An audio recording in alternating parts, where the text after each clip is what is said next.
Sekarang ni nak cerita pasal masjid.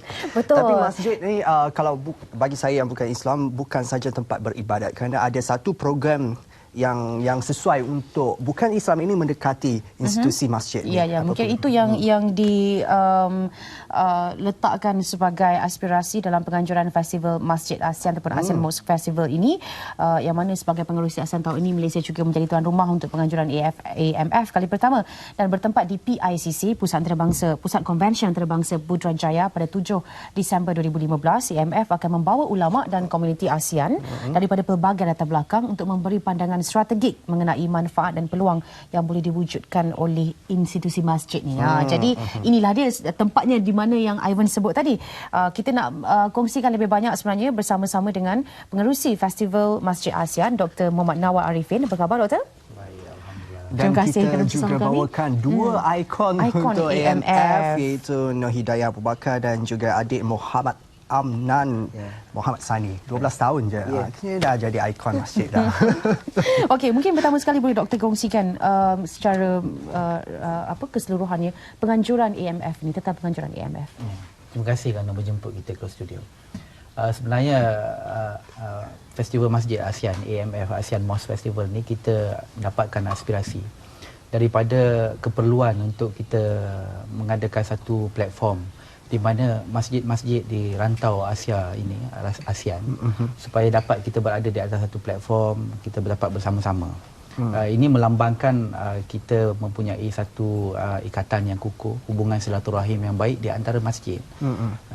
Niat kita sebenarnya adalah lebih untuk nak menyampaikan apakah itu sebenarnya fungsi masjid yang sebenar, apatah lagi menyebarkan ataupun menyampaikan maksud sebenar agama Islam itu tidaklah kita mendengar cerita-cerita yang di sebalik negatifnya tentang apa yang berlaku di Timur Tengah dan juga apa yang berlaku di Paris baru-baru ini.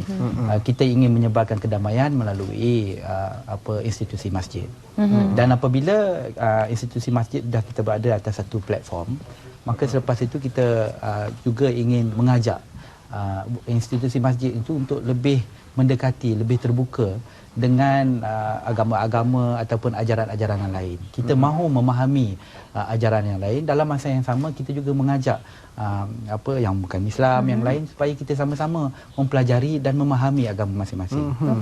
Ujungnya kita nak supaya semua orang dapat promote peace and harmony, keamanan sejagat, insya-Allah. Banyak elemen yang mungkin saya sendiri tertarik dari segi sejarahnya, dari segi seni benanya. Kalau di ASEAN 10 negara anggota, masjid di Malaysia mungkin berbeza masjid di Myanmar, Laos jika kita bandingkan. Dan itu adalah untuk kerana ASEAN ni 630 juta penduduk tapi berbilang agama. Macam mana kita macam saya untuk terlibat dalam AMF ni secara langsung, atau bagaimana saya melawat ataupun apa bentuk pendedahan yang betul. Contoh yang diberikan tadi bertepatan sekali kerana kita mungkin di Malaysia, di Brunei, struktur pentadbiran masjid kita tu dah begitu jelas. Tetapi di selatan Thailand, di negara Thailand per se, di Laos hanya ada 2 masjid berbanding dengan 800,000 lebih masjid yang berdaftar di Indonesia. Kalau dikira dengan masjid yang tidak berdaftar, 1 juta lebih masjid. Bagaimana pula dengan negara Myanmar? Bagaimana pula dengan Filipina dan negara-negara yang lain di sekitar kita? Apakah masjid ini tidak mempunyai tarikan mereka tersendiri? Jadi inilah ASEAN Mosque Festival. Kita mahu masjid-masjid ini berada atas satu platform dan kita boleh belajar antara satu sama lain. Kelebihan yang mungkin ada di Malaysia dapat kita kongsi bersama dengan masjid-masjid kerdil lain di Cambodia dan sebagainya. Dan begitu juga kita mungkin boleh mempelajari sesuatu daripada pengalaman daripada komuniti-komuniti masjid ini. Kita menggunakan perkataan komuniti kerana tetamu yang menjemput kita, yang kita jemput ke Festival ASEAN ini di Putrajaya ini adalah lebih kepada individu-individu yang ada link dengan masjid tapi boleh memberikan impact kepada local community. Kita nak mereka engage, kita nak mereka lebih dekat dengan masyarakat, sama ada golongan Islam dan juga bukan Islam. Baik. Dan kita juga ada ikon AMF. Jadi kalau ikon ni sebenarnya mungkin boleh diterangkan apa tanggungjawab yang dibawa contohnya oleh Nur Hidayah. Okey, baiklah, terima kasih pertama sekali sebab jemput kami ke sini. Dan sebagai seorang ikon, saya rasa ikon sebenarnya perkataan yang sangat besar ya Dr. Nawar. Jadi untuk diberi peluang tu pun adalah it's an honor to me. Dan kalau bercakap tentang tugas atau apa sebenarnya yang saya harus lakukan, pertama saya rasa benda ni kena datang daripada hati. Ya, benda ASEAN Most Festival sebenarnya adalah satu platform yang sangat baik di mana sebenarnya it's not only to Muslims, like maybe like you Ivan, like you said, how could you understand more about this, because I have lots of best friends yang berlainan agama. Jadi orang kata saya punya tugas adalah untuk membuat mereka memahami apa sebenarnya agama Islam ini, apa sebenarnya maksud bersatu. Bersatu ni bukannya you and your friends saja, mungkin dengan orang yang kita tak kenali atau mungkin tak ada, orang kata tak fahami apa-apa langsung tentang agama Islam. Jadi bagi saya contoh yang terbaik adalah contoh dari diri kita sendiri.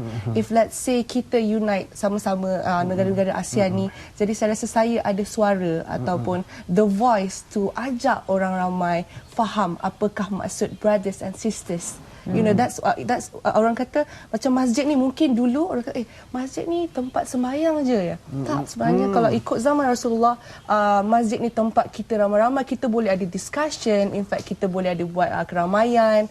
So kat sini kita nak cakap ini adalah satu institusi di mana everyone, all of us, we can share and spread love and unity together. Itulah saya pun pernah dijemput ke masjid untuk acara persandingan nikah. Nikah.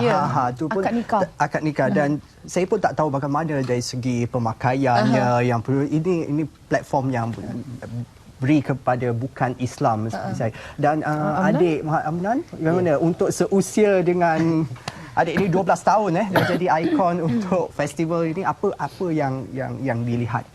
Pada saya mungkin macam mana saya boleh dilantik untuk menjadi seorang ikon. Bagi saya mungkin oleh sebab kelebihan saya dengan suara azan, dengan suara tilawah, mungkin daripada aspek yang sebegitu mereka pilih saya untuk menjadi seorang ikon. Tetapi sebenarnya bagi saya tak layak pun untuk menjadi ikon sebab apa, lebih ramai lagi hebat daripada saya kat luar sana kan. Tetapi mungkin ini rezeki lebih kepada saya Allah beri. Jadi saya sepatutnya bersyukur kerana Allah berikan saya rezeki untuk menjadi seorang ikon, bukan hanya untuk di Malaysia tetapi untuk satu ASEAN MOS. Itulah dia. Dan kalau tengokkan ikon ni insya-Allah tercapailah hasrat apa yang kita tanamkan menerusi penganjuran festival ini sendiri.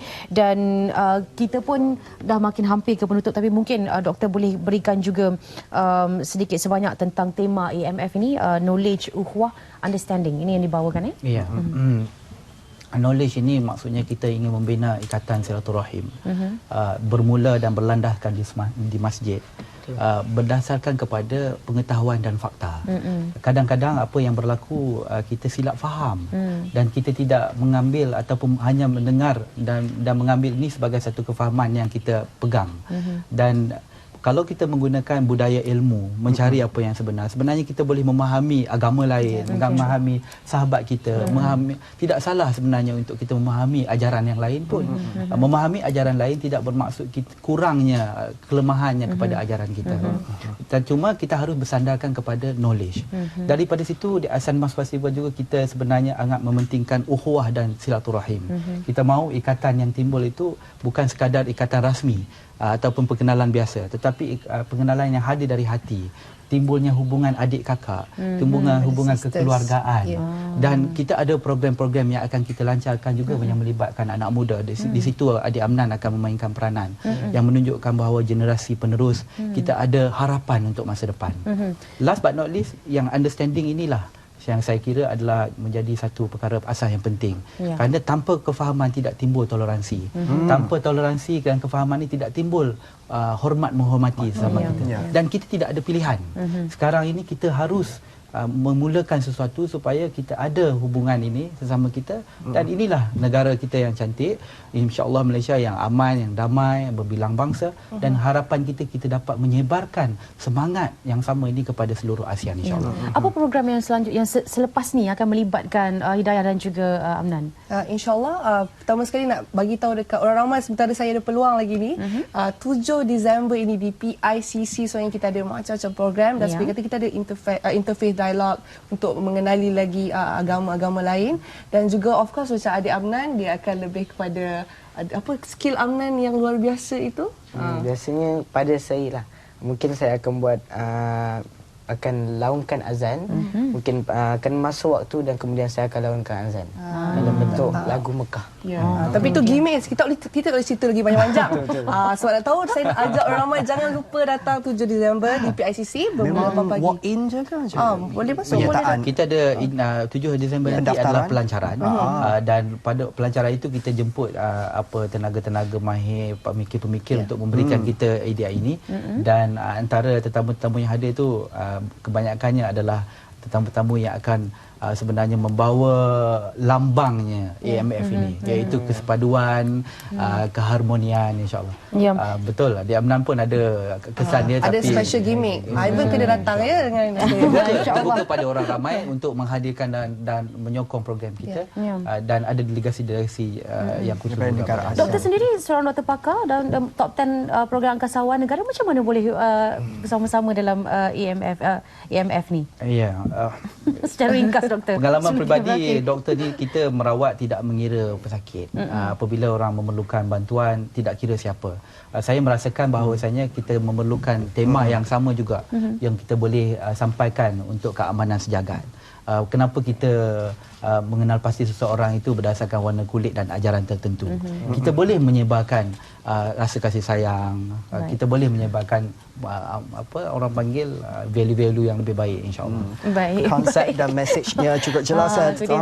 Terima kasih kepada Dr. Hidayah dan juga Amnan. Semoga acara itu akan berlangsung dengan jayanya. Kita juga nak ada tetamu, ada pelawat daripada Fakulti Sains Kesihatan UKM Kuala Lumpur. Hello semua, terima kasih kerana datang ke Angkasa Puri. Okey, kita ada sebelah di sini, Aiman. Mewakili penerbit dan tenaga produksi. InsyaAllah jumpa lagi pada lain masa. Saya Wan Syarina. Jangan lupa untuk mengambil langkah-langkah berwaspada, terutama kalau anda berada di kawasan-kawasan yang berisiko terjejas akibat banjir. Awasi pergerakan anak-anak anda, dan kepada mereka yang akan melangsungkan perkahwinan, cuti sekolah, nak bercuti bersama keluarga juga, kami harapkan semuanya akan berjalan dengan lancar, dan terima kasih atas tontonan anda. Jangan lupa juga sertai kuis cuti sekolah Menara Kuala Lumpur. Baik, jumpa lagi.